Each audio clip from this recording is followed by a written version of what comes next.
I mean, take it out of the demon framework in a minute. I want to just sort of maybe say a side point here, which is another concept we talk about, which is often called the Yetzer Hara, or the evil inclination, although this is not what demons are about.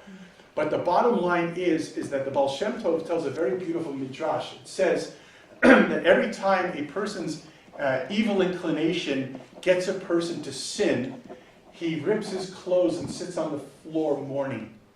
And every time a person overcomes his Yetzer Hara, or his evil inclination, the Yetzer Hara makes a party and celebrates.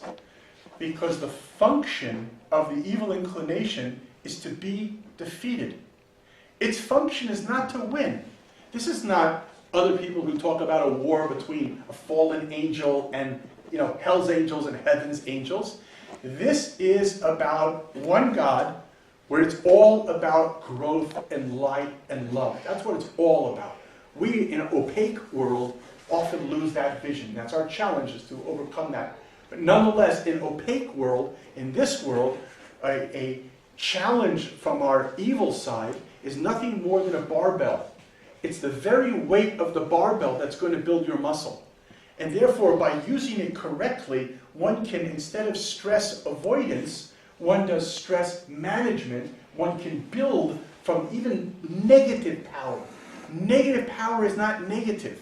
Negative power is the opportunity to become stronger on positive energy. And that's like in the same idea here, that the nature of the world, therefore, is every time a person strives to become higher, there's going to be greater antibodies to push that person back down. Why?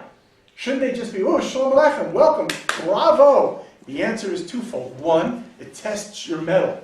King David asks the question, he says, who will go up on the mountain of God? But he then adds another question, because everybody goes up now and then. Everybody gets turned on. Everybody's buzzed. Everybody suddenly has an epiphany. That's doable. The question is, who will stay there? That's what King David said. Who will go up on the mountain of God, and who will remain? Because unfortunately, most people don't remain. We get turned on, we're inspired, but we don't dig in and stay there. And so therefore, we don't, because we are met with resistance. We say, hey, I tried and I failed. This is why the Gemara says that Rishonim, evil people, which is a horrible translation for the word Rishonim, because there are no evil people. They're just from the word Rash, which means noise. There are heavily confused people, a lot of noise in their head. So people with a lot of noise are filled with ego. That's usually the noise, is their voice. And so this voice says, I tried, I failed, I'm out of here.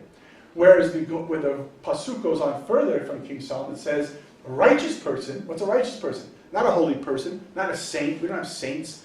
A righteous person is a simple human being who never quits. He always goes tzaddik, tzad, kuf. He's always going to the side of holiness. Free will, I push myself to goodness. Free will, I push myself to goodness. And therefore, even though he fails 7 times, he gets up the 8th time because he perseveres, or she perseveres. They grow, they continue, they never give up. So therefore, this is in a way what the angel was telling Rabbi Shmuel, that when you spiritually grow, when you want to elevate yourself, be aware that it's going to become harder than it was before, because every effort to improve yourself will be met with great resistance. And through that resistance, if you can hang tight, you will actually be able to elevate yourself to another level as well.